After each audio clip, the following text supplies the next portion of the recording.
Hello everyone, this is Azza Firdausi. Welcome back to my channel Noidas. আজি মই আলোচনা কৰিব গৈ আছোঁ যে আপুনি ক্লাছৰুমত গৈ পেলাই কোনটো টিচিং মেথড আপুনি এপ্লাই কৰিব আপোনাৰ বেষ্ট টিচিং মেথডটো আপোনাৰ কি হ'ব কোনটো এপ্লাই কৰিলে আপুনি আটাইতকৈ ভালকৈ শিক্ষাদান কৰিব পাৰিব টিচিং মেথড বহুতো আছে আপুনি হয়তো ডিএলএড বিএড বা আপুনি এমএডতো বহুতো ধৰণৰ টিচিং মেথড শিকিছে কি টিচিং মেথড শিকিছে ছাত্ৰ ছাত্ৰীক উপকৃত কৰিবৰ কাৰণে এই টিচিং মেথডবোৰ খুবেই প্ৰয়োজনীয় হয় আমি টিচাৰবোৰ শিকিব লাগে জানিব লাগে আৰু ছাত্ৰ ছাত্ৰীৰ ওপৰত এইবোৰ এপ্লাই কৰিব লাগে ইয়াতে এনে কিছুমান টিচিং মেথড দিয়া আছে যেটো আমি সঘনাই পঢ়ি থাকোঁ ডিএলএড হওক বিএড হওক বা এমএড হওক বা য'তেই নহওক তাতে আমি বিভিন্ন ধৰণৰ টিচাৰ ট্ৰেইনিং হয় ট্ৰেইনিং পাতে স্কুলবোৰে প্ৰাইভেট স্কুল হওক গভৰ্ণমেণ্ট স্কুল হওক চবতে পাতে আৰু আমি এইবোৰৰ বিষয়ে শুনিয়ে থাকোঁ যেনেকৈ telling method project method visual method mental method lecture method discussion method এনেকুৱা বিভিন্ন ধৰণৰ মেথডবোৰ আমি পঢ়ি থাকোঁ কিন্তু এই মেথডবোৰ আপুনি চাব এটা কথা চিন্তা কৰি পেলাই যে আমি ইমান মেথড শিকিলোঁ ইমান মেথড আমি কি কৰিলোঁ জানিলোঁ কিন্তু ইয়াত এটা কথা হ'ল সেইবোৰ মেথড আমি কেতিয়াবা ক্লাছৰুমত এপ্লাই কৰোঁনে কিছুমানে হয়তো কৰে কিছুমানে হয়তো নকৰে এই কৰাসকলৰ ভিতৰত কিছুমান হয়তো ছাকচেছ হয় কিছুমান আকৌ ছাকচেছ নহয় কিন্তু এটা আচৰিত কথা আপুনি এবাৰ ভাবি চাইছেনে যে এনেকুৱা বহুতো টিচাৰ পাইছোঁ যি অনলি হায়াৰ ছেকেণ্ডেৰী পাছ বা বিএ পাছ কোনো ডিএলএড ডিগ্ৰী নাই বিএড ডিগ্ৰী নাই একোৱে ডিগ্ৰী নাই কোনো মেথডো নাজানে কিন্তু সিহঁতৰ ক্লাছ ইমান ভাল হয় আৰু যিহঁতৰ ইমান হাইলি কোৱালিফাইড ব্যক্তি কিন্তু সিহঁতৰ ক্লাছ ইমান মেথড জনাৰ পিছতো সিহঁতৰ ক্লাছ ভাল নহয় কিছুমানৰ ক্ষেত্ৰত কৈছোঁ দেই চবৰে ভাল নহয় কিন্তু কিয় নহয় তাৰ কোনো ৰিজনটো কি আপুনি এবাৰ জানিব চেষ্টা কৰিছেনে তাৰ ৰিজনটো হৈছে কি ষ্ট্ৰেটেজি টেকনিক ন মানে কি আমি মেথডবোৰ জানিলেই নহ'ব আমি মেথডবোৰ এপ্লাই কৰিব লাগিব কোনটো ৱেত কোনটো ষ্ট্ৰেটেজিত কোনটো কৌশলত কোনটো টেকনিক এপ্লাই কৰিব লাগিব সেই টেকনিকটো আমি জানিব লাগিব যে আজি গৈছোঁ মই বহুত ভালকৈ এটা মেথড আমি প্লেন কৰি গৈছোঁ যে এইটো মেথডত পঢ়াম মই যোৱাৰ লগে লগে ক্লাছৰুমৰ চিটুৱেশ্যনটো টোটেলি চেঞ্জ হৈ গ'ল যিটো মই মেথড এপ্লাই কৰিম বুলি ভাবি আহিছিলোঁ সেই মেথডটো হয়তো ক্লাছৰুমৰ চিটুৱেশ্যনৰ লগত এডজাষ্ট নহয় গতিকে সেই মেথডটো এপ্লাই কৰিলে ইয়াত কি নহ'ব আপুনি ক্লাছটো ছাকচেছ নাপাব গতিকে আপুনি কি জানিব লাগিব ষ্ট্ৰেটেজি জানিব লাগিব টেকনিক জানিব লাগিব কোনটো সময়ত আপুনি কি ষ্ট্ৰেটেজি এপ্লাই কৰিব কি টেকনিক এপ্লাই কৰিব সেই কথাটো জানিব লাগিব ক্লাছৰুমৰ চিটুৱেশ্যন কি হৈ আছে এতিয়া বৰ্তমান মই ষ্টুডেণ্টৰ মাইণ্ডটো কি হৈ আছে সেইটো জানাৰ পিছতহে আপুনি এটা মেথড এপ্লাই কৰিব পাৰিব কিন্তু আপুনি মেথড অকল ইউজ কৰিলেই নহ'ব মেথডৰ লগত আপুনি কি জানিব লাগিব ষ্ট্ৰেটেজিও জানিব লাগিব এটা কথা জানেনে যে ক্লাছটো ছাকচেছ হোৱাত 100% কাৰ ওপৰত ডিপেণ্ড কৰে টিচাৰৰ ওপৰত ক্লাছ টিচাৰৰ ওপৰত ডিপেণ্ড কৰে ক্লাছ টিচাৰ এজন 100% কি থাকিব লাগে ফ্ৰীডম পাব লাগে 100% ফ্ৰীডম পাব লাগে যে ক্লাছৰুমৰ চিটুৱেশ্যন হয়তো বহুতো এনেকুৱা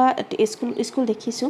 যে প্ৰিন্সিপালে গাইড কৰে বা ৰেক্টৰে গাইড কৰে সিহঁতে এনেকৈ কৈ দিয়ে যে তুমি ক্লাছত গৈ পেলাই এনেকৈ ক্লাছটো কৰাবা তেনেকৈ ক্লাছটো কৰাবা সিহঁতে নিজে এটা মেথড দি দিয়ে কিন্তু সিহঁতে লাইব্ৰেৰীৰ পৰা বহি বহি এই মেথডটো যে দিয়ে তো লাইব্ৰেৰীৰ চিটুৱেশ্যন আৰু ক্লাছৰুমৰ চিটুৱেশ্যন কি হয় টোটেলি বেলেগ হয় কিন্তু তাতে এই চিটুৱেশ্যনটো কি নহয় এডজাষ্ট নহ'বও পাৰে কিন্তু সেইটো কাৰণে গোটেই ক্লাছৰুমৰ গোটেইখিনি ছাকচেছৰ নিৰ্ভৰ ক'ত কৰে টিচাৰৰ ওপৰত নিৰ্ভৰ কৰে টিচাৰটো সদায় কি হ'ব লাগে ফ্ৰীডম পাব লাগে ৰেক্টৰ বা প্ৰিন্সিপালৰ পৰা ফ্ৰীডম পাব লাগে যে টিচাৰেহে বুজি পাব যে ক্লাছৰুমৰ চিটুৱেশ্যন কি টিচাৰৰ নিজা ক্ৰিয়েটিভিটি নিজা যিটো হয় অ'ন কেপাচিটি বা নিজ আণ্ডাৰষ্টেণ্ডিং থাকিব লাগিব গৈ পেলাই বুজিব লাগিব ক্লাছৰুমৰ চিটুৱেশ্যন কি তেতিয়াহে এইখিনি বুজি পালেহে টিচাৰে হেণ্ডেল কৰিব পাৰিব টিচাৰজন সদায় টিচিঙৰ ক্ষেত্ৰত প্ৰিন্সিপাল বা প্ৰধান শিক্ষকৰ পৰা কি কৰিব লাগে মানে ফ্ৰীডম পাব লাগে তেতিয়াহে ক্লাছটো কি হ'ব ফলপ্ৰসূ হ'ব কিন্তু আদাৰ্ছ যিবিলাক ছেক্টৰ আছে সিহঁতে মানে গাইড কৰে সেইটো বেলেগ কথা কিন্তু টিচিঙৰ ক্ষেত্ৰত অকণমান ফ্ৰীডম টিচাৰক দিব লাগে আৰু টিচাৰে গৈ পেলাই ক্লাছৰুমটো বুজি পাব কোনটো মেথড পঢ়াব যিহেতু ক্লাছৰুম সদায় ডাইভাৰ্ছ হয় আৰু সেই ডাইভাৰ্ছ ক্লাছৰুমত বিভিন্ন ধৰণৰ ষ্টুডেণ্ট থাকে বিভিন্ন লেংগুৱেজ থাকে বিভিন্ন ৰিলিজন থাকে বিভিন্ন থাকে সিহঁতৰ মানে বৈচিত্ৰ্যময় এটা ক্লাছ হয় সেই বৈচিত্ৰ্যময় ক্লাছত গৈ পেলাই সেই চিটুৱেশ্যনটো বুজি পাবৰ কাৰণে কোনো মানে প্ৰিন্সিপালে বনাই দিয়া এটা প্লেন, প্ৰিন্সিপালে বনাই দিয়া এটা মেথড গৈ পেলাই তাত ইউজ কৰিলে হয়তো ক্লাছটো কেতিয়াও ছাকচেছ নহয়। সেইটো কাৰণে ছাকচেছ হ'বৰ কাৰণে যদি আপুনি নিজে ক্লাছ কৰি আছে, আপুনি নিজে টিচাৰ হয়, তে আপুনি নিজে প্লেন কৰিব লাগিব, আপুনি চিটুৱেশ্যন ৱাইজ আপুনি কাম কৰিব লাগিব আৰু মেথড আপুনি ইউজ কৰাৰ লগে লগে আপুনি ষ্ট্ৰেটেজিও ইউজ কৰিব লাগিব, কৌশল ইউজ কৰিব লাগিব। এই মেথডটো ইয়াত এপ্লাই কৰিম নে নকৰিম, কোনটো মেথড ইয়াত এপ্লাই কৰিলে ভাল হ'ব, গোটেইখিনি আপুনি জানিব লাগিব। তেতিয়াহে আপোনাৰ এটা ভাল ক্লাছ, ছাকচেছ ক্লাছ আপুনি পাব বুলি আশা কৰিব পাৰিব। ষ্ট্ৰেটেজি দুটা ধৰণৰ থাকে, এটা হৈছে অট'ক্ৰেটিক ষ্ট্ৰেটেজি আৰু এটা হৈছে ডেম'ক্ৰেটিক ষ্ট্ৰেটেজি। অট'ক্ৰেটিকটো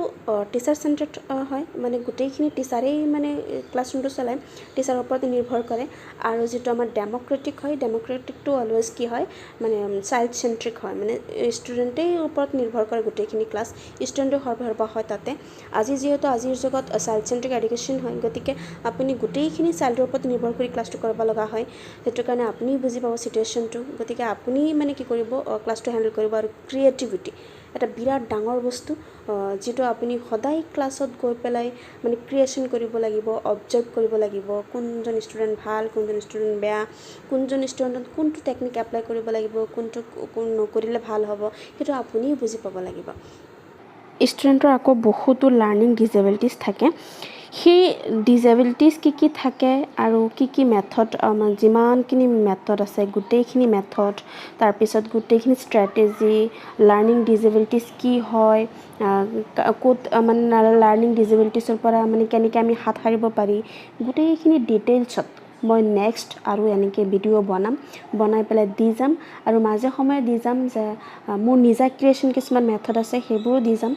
আপোনালোকে মোৰ চেনেলটো চাই থাকিব, যদি আপোনালোকে পাব বিচাৰে এই মেথডবোৰ, যদি মোৰ চেনেলটো চাই থাকিব। কিন্তু আজি জাষ্ট একোৱে মেথড মই দিয়া নাই, কিন্তু জাষ্ট এটাই দিছোঁ যে টিচাৰজন কি হ'ব লাগে, 100% ফ্ৰীডম পাব লাগে বাকী আমাৰ এক্সিকিউটিভ মেম্বাৰৰ পৰা, অনলি ক্লাছৰুমৰ ক্ষেত্ৰত, ক্লাছৰুমটো কেনেকৈ চম্ভালিব তাৰ ক্ষেত্ৰত ফ্ৰীডম পাব লাগে। আৰু যদি আপুনি ষ্ট্ৰেটেজি, মেথড দুয়োটা ক্লাছ কৰি পেলাই এপ্লাই কৰে, তে নিশ্চয় আপোনাৰ ক্লাছটো ছাকচেছ হ'ব। আপুনি এবাৰ ট্ৰাই কৰি চাব, নিশ্চয় আপুনি ছাকচেছ পাব। মই মোৰ নেক্সট ভিডিঅ'ত আৰু ষ্ট্ৰেটেজি আৰু টেকনিকবোৰ দিম, যাতে আপোনালোকে চাই পেলাই ইয়াৰ পৰা কিবা উপকৃত হ'ব পাৰে আৰু আপোনালোকৰ এটা ছাকচেছ ক্লাছ আপোনালোকে দিব পাৰে। আজি ইমানলৈকে সামৰিছোঁ। যদি আপোনালোকৰ ভিডিঅ'টো ভাল লাগি থাকে তেতিয়াহ'লে লাইক, শ্বেয়াৰ এণ্ড কমেণ্ট কৰিব আৰু মোৰ চেনেলটো ছাবস্ক্ৰাইব কৰিব। ধন্যবাদ।